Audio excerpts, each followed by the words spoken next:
On écoute Christiane Taubira, j'espère que vous êtes nombreux à l'écouter. C'est toujours de très belles paroles. Sur le monde. Un hiver de pluies orangées et d'ouragans glacials inversera le temps des océans et le cours des fleuves, dont les poissons seront morts de soif dans leurs eaux brûlantes, tandis que les oiseaux ne trouveront plus le ciel.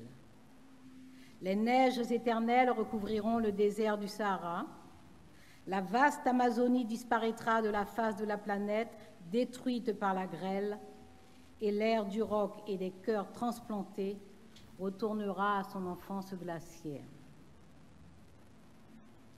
Les quelques humains qui survivront à l'épouvante et les privilégiés qui auront trouvé un refuge sûr à 3 heures de l'après-midi du lundi funeste de la catastrophe totale n'auront sauvé leur vie que pour mourir plus tard, hantés par l'horreur de leurs souvenirs. La création aura pris fin dans le chaos final de l'humidité et des nuits éternelles. Les cafards seront le seul vestige de ce qui fut la vie.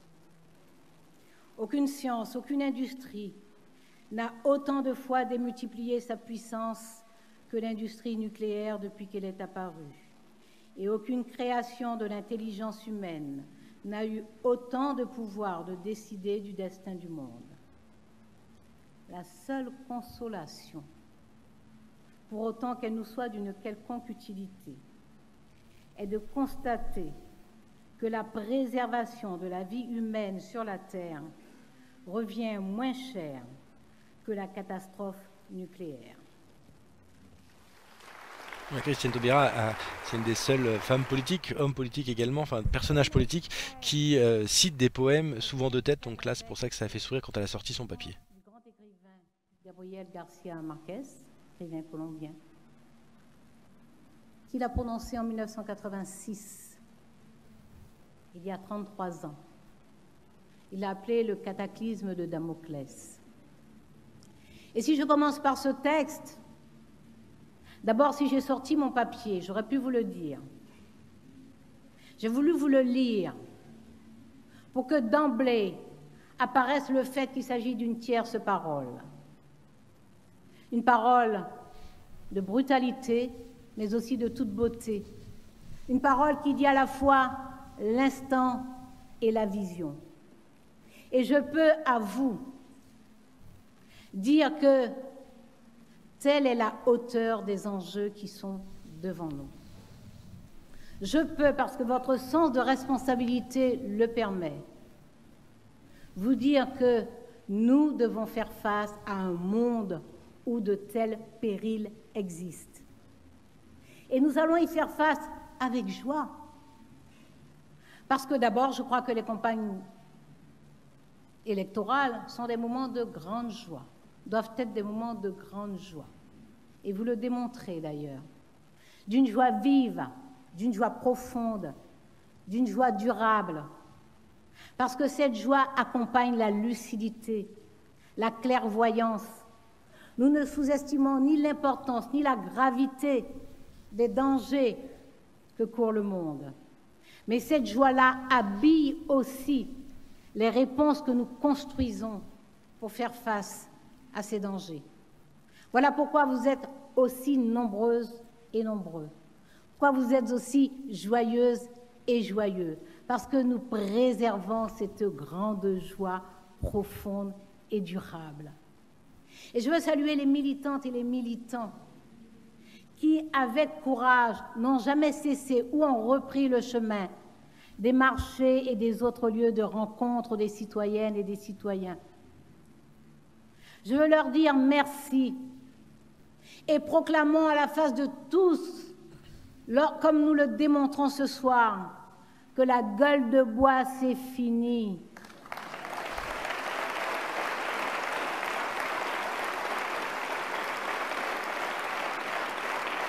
Nous le savons et dorénavant nous le démontrons.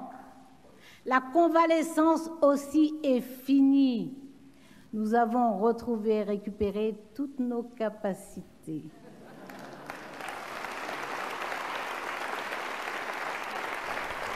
Merci aux militantes, aux militants, merci à vous, à chacune d'entre vous. Et à toi en particulier, cher Olivier, pour ta volonté et ta pugnacité qui a rendu cette belle aventure possible, qui préfigure d'autres combats, qui préfigure d'autres moments. Merci à toi. Et c'est vrai que tu m'as harcelée. Tu as omis de dire que ça a duré des mois. Tu m'as même dit, j'ajoute, que les gens comprendraient si je disais que je conduis la liste, mais je ne siégerai pas. Parce que tu m'as dit que les gens me font confiance, ils croient en ma parole. Si je leur dis pendant la campagne que je ne siégerai pas, ils me croiront.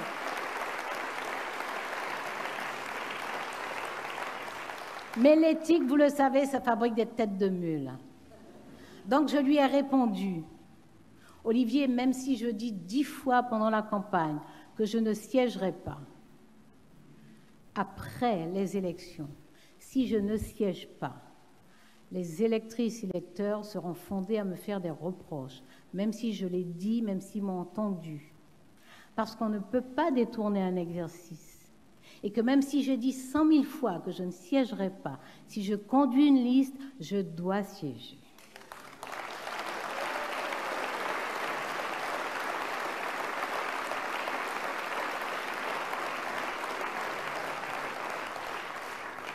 Et je dois saluer le courage, la force, mais aussi cette éthique partagée, parce que cet argument-là, que pas beaucoup de personnes entendent, Olivier Faure l'a entendu et n'a plus insisté. Il a entendu. Et c'est pour ça qu'au-delà de notre amitié, il y a cette connivence, mais au sens où le poète utilise le mot connivence, il y a cette connivence entre nous, il y a surtout cette confiance réciproque. Donc merci à vous d'être là. Nous pourrions passer la soirée, même la nuit, à égrener le bien que nous fait l'Union européenne, lorsque, pas toujours, lorsqu'elle tire vers le haut nos libertés individuelles, lorsqu'elle ouvre des chemins d'avenir pour la jeunesse, notamment avec les formations, y compris les formations professionnelles, avec ses programmes Comenius, Erasmus, Leonardo da Vinci et les propositions que vous faites, Raphaël, dans ce programme, les propositions d'amélioration. Nous pourrions rappeler comment l'Union européenne carbure plus que les États pour améliorer l'égalité entre les femmes et les hommes. Améliorer, pas encore l'atteindre, mais améliorer l'égalité entre les femmes et les hommes. Nous pourrions aussi parler des protections, parfois supérieures à celles des États, qu'elle apporte aux consommateurs, aux lanceurs d'alerte, aux auteurs, timidement parfois, mais grâce au travail des parlementaires européens, européennes et européens. Nous pourrions nous satisfaire, nous réjouir au moins, et j'en sais quelque chose, 4 années de bataille, pour qu'enfin elle crée un parquet européen dédié à la lutte contre la fraude et notamment contre les intérêts financiers de l'Union européenne et à terme, j'espère, contre la corruption. À terme, et c'est l'ouvrage que devront poursuivre nos parlementaires européennes et européens. Nous pourrions nous réjouir aussi des fois où elle soutient, accompagne des prouesses scientifiques. L'activité spatiale, dans la France, assure le leadership, par exemple. Il faudrait plus de volontarisme sur la question des déchets spatiaux. Et lorsqu'elle accompagne, soutient, porte aussi, c'est rare, mais ça arrive, de grandes œuvres culturelles. Alors certes, elle n'est pas crédible dans la lutte contre le chômage. Et pire, elle n'affiche aucun volontarisme dans la lutte contre le chômage. Assurément, elle ne lutte pas vraiment contre les aubaines fiscales, malgré parfois de ci, de là, quelques initiatives courageuses comme celle de la commissaire à la concurrence. Assurément, cette Europe-là ne nous rassure pas. Et elle aime trop, peut-être, les grands accords commerciaux, Elle accepte une banque centrale, donc une institution monétaire, sans autorité budgétaire et sans gouvernement politique. Alors tout cela nous porte préjudice. Tout cela pénalise des millions de citoyennes et de citoyens. Et tout cela nous fait parfois oublier que, politiquement, ce sont les États qui conduisent l'Europe. Et administrativement, une bureaucratie à laquelle il faudra rappeler pas seulement les règles, parce que d'une façon générale, elle les respecte, mais les valeurs sur lesquelles sont fondées les règles. Nous pourrions parler de cette Europe-là, celle qui améliore notre quotidien sans que nous le voyions, mais celle qui complique aussi nos vies, et surtout qui ne répond pas à nos idéaux de protection des plus vulnérables notamment. Seulement, cela nous donne des certitudes. C'est qu'il faut infléchir les politiques européennes, qu'il faudra modifier radicalement certaines politiques publiques européennes. Et qui peut le faire? Qui peut le faire? C'est une affaire sérieuse. Ça n'est pas une question de génie tactique ou d'esprit cynique. Ce ne sont pas des progressistes autoproclamés et démentis par leur action politique même qui pourront nous protéger.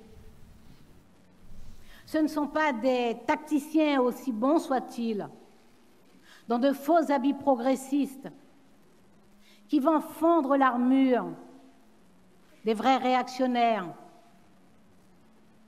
des vrais xénophobes, des vrais racistes, des vrais antisémites, des vrais rétrogrades, des vrais obscurantistes.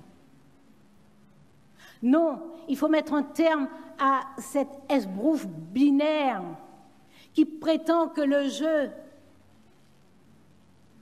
se déroule entre des progressistes qui s'appellent ainsi eux-mêmes, sans nous définir ce qu'est le progrès, et des nationalistes fourre-tout, où l'on trouve toutes sortes de fléaux. Qui peut le faire? Nous pouvons le faire. Nous devons le faire. Et oui, Raphaël, toi qui as accepté de prendre le gouvernail dans un moment difficile, ingrat, bienvenue dans la vie politique. C'est vrai que Christiane Taubira, malheureusement, a connu beaucoup d'attaques racistes, de critiques, de mises en question sur les réseaux sociaux notamment. Et c'est vrai qu'elle a toujours gardé le cap. Et c'est vrai qu'elle a connu voilà, des attaques vraiment répétées sur la fachosphère notamment, et des choses très dures et très clairement condamnables. Hein. Le racisme, c'est pas une opinion, hein, c'est un délit. Donc c'est bien de le rappeler. Et c'est vrai qu'elle en a fait les frais de ses réseaux sociaux, de ses fake news. Donc je sais qu'on en parlera notamment. Alors on parlera peut-être de son cas particulier vendredi dans le cadre d'une émission qui s'appelle La politique ce n'est pas sale. Et voilà, on écoute Christiane Taubira. On est toujours en direct sur Rose Combat TV sur ce meeting de Rouen dans le cadre des élections européennes. Tellement extraordinaire. Cette alchimie d'énergie, d'intelligence, d'expérience, de volonté. Oui, c'est vous qui allez le faire. C'est vous qui devez le faire. Nous sommes à vos côtés, nous resterons à vos côtés, mais vous devrez le faire. C'est nous qui pouvons le faire. Changer l'Europe, lui donner une nouvelle vie. Mais nous savons bien qu'il ne nous suffira pas de recycler quelques valeurs, quelques notions qui se sont avérées précieuses et pertinentes sur les 3 derniers siècles. J'entends l'intérêt général, le bien commun, la morale publique, la chose publique, la res publica, la citoyenneté, ses attributs, la volonté générale, malgré ses insuffisances, malgré ses ambiguïtés. Ces notions, ces valeurs ont été et demeurent précieuses et pertinentes. Ce sont elles qui ont permis d'immenses progrès démocratiques. À la Révolution de 1789, la fin d'une société de caste, une société qui se veut démocratique et qui postule l'égalité entre les citoyennes et les citoyens. La Deuxième République, 1848, et ses progrès, celle qui stabilise d'ailleurs la devise liberté, égalité, fraternité, cette Deuxième République qui abolit l'esclavage définitivement, cette Deuxième République qui instaure le suffrage universel masculin. C'est une faute, c'est une tâche, mais c'était le suffrage universel. Et puis, poursuivons, les premières lois sociales, 1841, et la Troisième République de la deuxième vague de colonisation. Mais c'est la Troisième République aussi, celle de l'école publique, laïque, obligatoire et gratuite. L'accès au savoir, l'accès aux connaissances.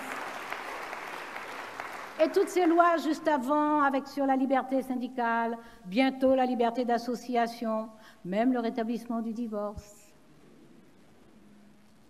La liberté de la presse, bien entendu, la liberté d'expression. Et puis, après cette Troisième République, du temps s'écoule. Et le Front populaire, 1936. Et ces grandes avancées sociales, parfois sous la pression des luttes sociales, sous la pression de la mobilisation de la classe ouvrière, tant mieux, mais ces grandes avancées sociales. Je vais vite. 1945, le Conseil national de la résistance. Le tarif unique de l'électricité sur la totalité du territoire. L'ordonnance de 1945 qui privilégie l'éducation, y compris pour l'enfance délinquante, et les services publics, et notre système de solidarité, avec la création de la sécurité sociale. Et poursuivant, 1981, grand progrès 1981, l'abolition de la peine de mort, bien sûr.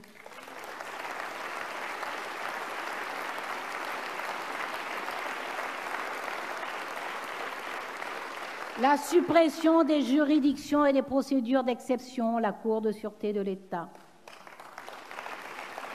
La régularisation de plus de 150 000 travailleurs étrangers immigrés dans le pays depuis des années. La liberté d'expression avec les radios libres. Alors, bien sûr, il y a des déceptions. Et il y en a. Il y en a eu en 1997 aussi. Et pourtant, 1997, très beau quinquennat. Travail formidable de Martine Aubry. Les 35 heures, les emplois jeunes, la couverture médicale universelle, la protection des plus vulnérables dans l'approvisionnement en électricité et en eau, le travail d'Elisabeth Guigou, garde des Sceaux. Et puis 2012, nos progrès sociaux, nos progrès sociétaux. Alors oui, il y a des frustrations, des insatisfactions, il y a des infidélités à nous-mêmes, mais cela n'évacue pas nos fidélités à nous-mêmes, nos progrès, notre conception du progrès, l'émancipation de l'individu, de la personne, la possibilité pour la personne de développer ses propres talents, d'accéder aux connaissances, au savoir, d'avoir accès à ses droits, d'avoir connaissance de ses droits, de dessiner sa destinée personnelle, de participer au destin commun. C'est ça notre conception du progrès. Et c'est ce que nous avons fait, nous, la gauche, chaque fois que nous avons été aux responsabilités. Et nous avons démontré notre efficacité. La gauche a toujours laissé en partant des finances publiques assainies, toujours, a toujours amélioré le déficit et la dette. La gauche a fait la démonstration qu'elle sait gérer. Donc moi, je nous dis, arrêtons de nous mettre à parler comme des experts qui expliquent aux citoyennes et aux citoyens des courbes et des pourcentages. Nous avons fait la démonstration de notre compétence en matière de gestion. Et ce n'est pas ce que les citoyennes et les citoyens attendent de nous. Ça, c'est notre capacité. Nous l'avons, nous la portons, nous la développons. Mais ce qu'on attend de nous, c'est la fidélité à nos idéaux. Et cette fidélité à nos idéaux, nous l'avons démontré lorsque nous étions aux responsabilités. Nous avons donc un héritage, nous avons donc un patrimoine. Et Raphaël, avec les candidates et les candidats, avec chacun sur la liste et avec nous à vos côtés, vous allez faire fructifier cet héritage et ce patrimoine. Donc notre responsabilité est immense, elle est immense. Et lorsque nous savons les risques qui pèsent sur le climat, sur la biodiversité, nous savons qu'il faut nous interroger sur les biens communs et plus encore sur l'en commun. Et d'abord, peut-être nous interroger sur nous-mêmes. Qui sommes-nous? Que sommes-nous devenus à travers le temps? Quelles sont les idées, les désaccords, les combats qui ont structuré la construction de la communauté nationale? Qu'est-ce qui nous a permis de nous définir avec constance? La gauche française a émergé de la question démocratique, la fin d'une société de caste, une société égalitaire. La question démocratique, c'est la question du droit de vote pour toutes et pour tous. Elle ne l'a pas fait pour toutes, pas tout de suite. La gauche française s'est construite autour de la question sociale, des conditions de travail, de la rémunération du travail, du temps de travail, du temps de repos, puis du temps des congés, de l'âge de la scolarité, de l'âge de la retraite. C'est cela notre bagage et c'est cela notre identité politique. C'est cela que nous devons à celles et à ceux qui nous font confiance. Et la gauche européenne, que nous devons stimuler, que nous devons irriguer en humilité, mais avec l'orgueil de nos combats, avec la force de nos idéaux. Cette gauche européenne doit renouer avec cette question démocratique et cette question sociale. Et bien entendu, avec la question du climat et de la biodiversité.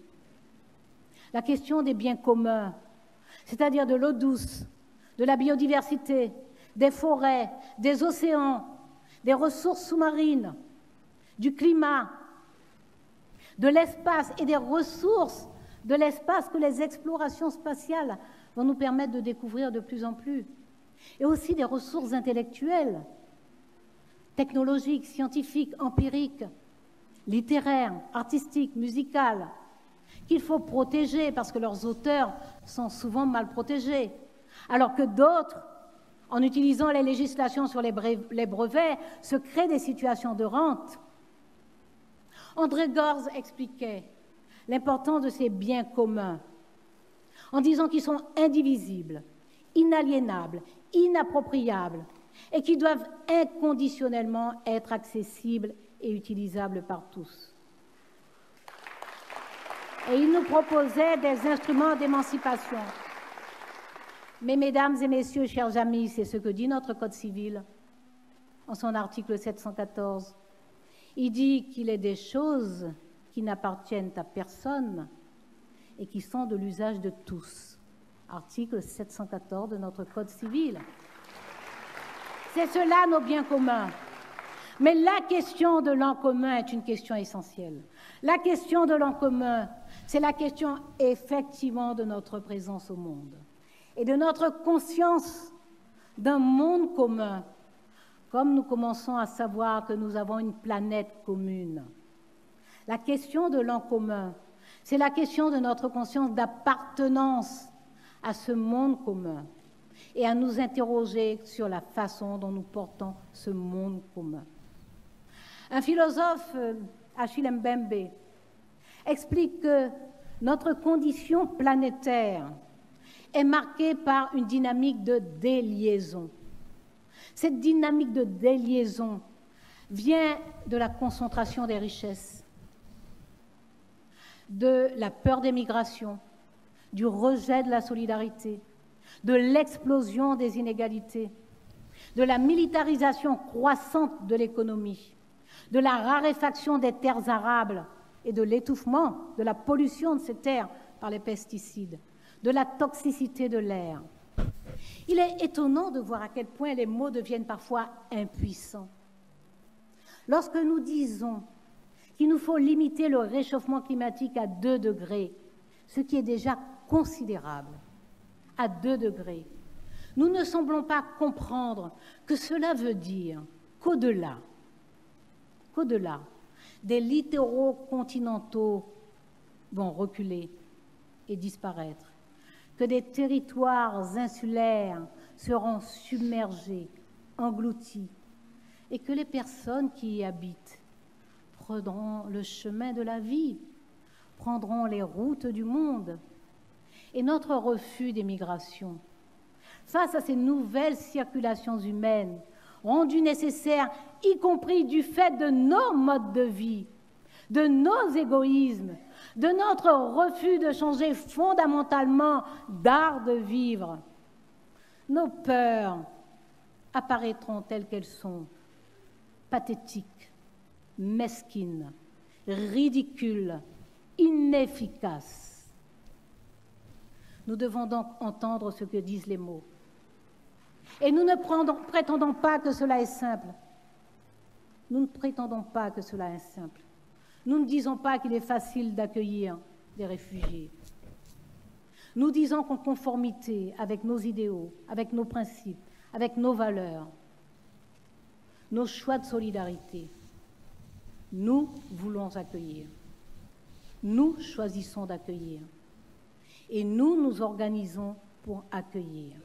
Nous savons que nous habitons le même monde. Nous nous organisons pour accueillir. Et nous inventerons et nous trouverons. Jacques Derrida disait que l'hospitalité ne peut être que poétique. Oui, nous inventerons, nous trouverons. Nous ne prétendons pas que c'est simple, mais nous avons confiance en nous. Nous connaissons notre histoire, nous connaissons notre force, nous connaissons nos capacités imaginatives, nous connaissons notre générosité. Donc nous y parviendrons. Nous y parviendrons et pour cela nous avons besoin d'une Europe qui recommence à croire en elle-même. Une Europe qui recommence à être fidèle à ses valeurs et à ses principes.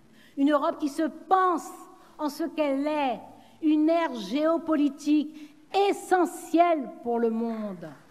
Essentielle pour le monde. Une ère géoculturelle vitale pour ses habitants et précieuse au monde. C'est cela l'Europe. Et c'est cette Europe-là que vous allez faire vivre. Cher Raphaël Glucksmann et tous les autres, chère Claire, vous tous, vous toutes, c'est cette Europe que vous allez faire vivre.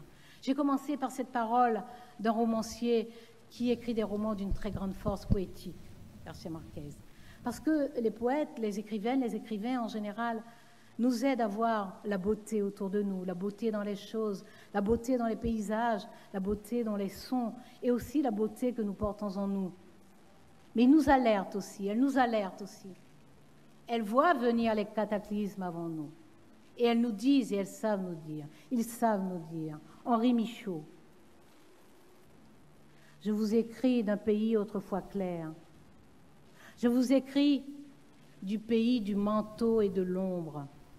Nous vivons depuis des années. Nous vivons sur la tour du pavillon en Berne.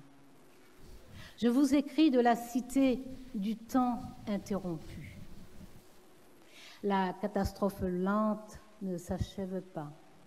Notre vie s'écoule, notre vie s'amenuise, et nous attendons encore le moment qui repasse le mur. C'est Henri Michaud. Mais comme je vous l'ai dit, nous sommes des optimistes. L'optimisme de la joie de vivre, l'optimisme de la lucidité, l'optimisme de la volonté, l'optimisme aussi de la combativité, l'optimisme du tempérament, assumons-le. C'est à René Char que nous donnerons le dernier mot. Porteront rameaux ceux, celles, dont l'endurance s'est usée la nuit nueuse qui précède et suit l'éclair. Merci. Et voilà, Christiane Taubira, la seule personnalité politique qui fait des citations de poèmes, de textes magnifiques dans ses propos. Alors, merci pour ce discours vraiment magnifique, très très très poignant. Voilà, je me suis permis de la laisser s'exprimer le maximum pour que vous puissiez vraiment en profiter. Elle est vraiment voilà, très agréable à écouter. Christiane Taubira, qu'on vient d'écouter là pendant quelques minutes.